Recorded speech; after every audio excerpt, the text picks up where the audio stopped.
The process of sugar making. Sugar is the generalized name for a class of sweet-flavored substances used as food. Among the commercially important sugars are glucose, lactose, and maltose, which are widely used in infant feeding. Most important, however, is sucrose, also called saccharose or cane sugar. Sucrose is generally known as cane sugar, even when its source is not the sugar cane. It is used as a sweetening agent for foods and in the manufacture of candies, cakes, puddings, preserves, soft and alcoholic beverages, and many other foods. As a basic foodstuff, sucrose supplies approximately 13% of all energy that is derived from foods.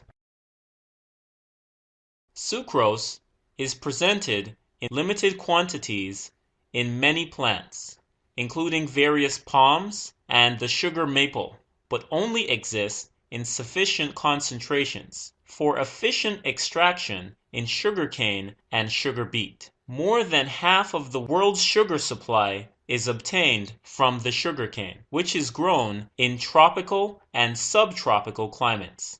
The rest is supplied by the sugar beet, which is grown in temperate countries. The sugarcane must go through a series of processes to become sugar. After harvesting, the thick stems of the sugarcane are stripped of leaves. In the mills of the sugar factory, the stems are crushed and shredded between toothed rollers, through which the juice is extracted while the shredded material passes. This process is called grinding.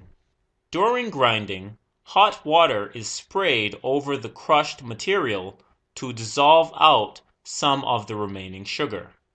Then, lime is added to the raw juice drawn from the mill, and the mixture is heated to boiling. During this process, unwanted organic acids form insoluble compounds with the lime, which can be filtered off along with other solid impurities.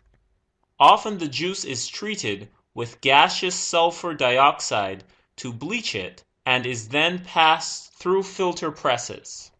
The resulting clear juice is then evaporated in a partial vacuum and heated until it forms a thick syrup containing many crystals of sugar.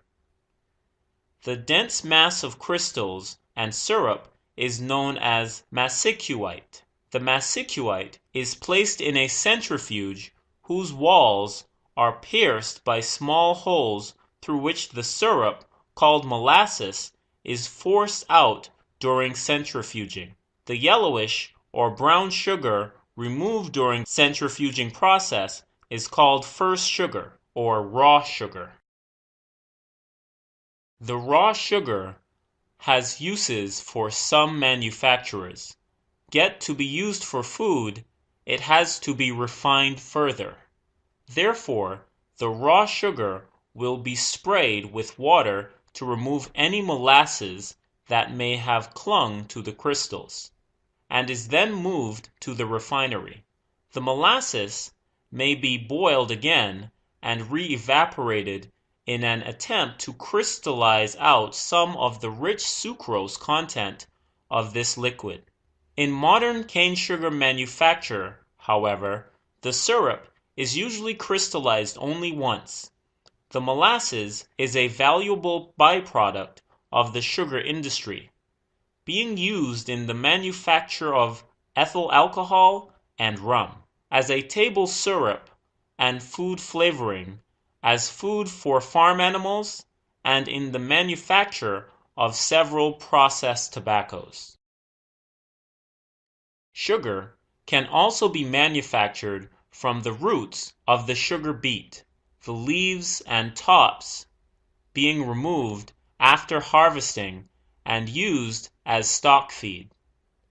The roots are cut into cossettes or chips at the sugar factory, and the cossettes are crushed to remove the juice. The pulp remaining after the extraction of the juice is a rich food for domestic animals. After extraction, lime is added to the juice, and the remainder of the process is similar to sugar production from sugarcane. Beet molasses is fed to livestock. No table molasses is made from beets because of difficulties in purification. The sugar that is produced from the sugar beet is identical to the sugar that is derived from the sugarcane.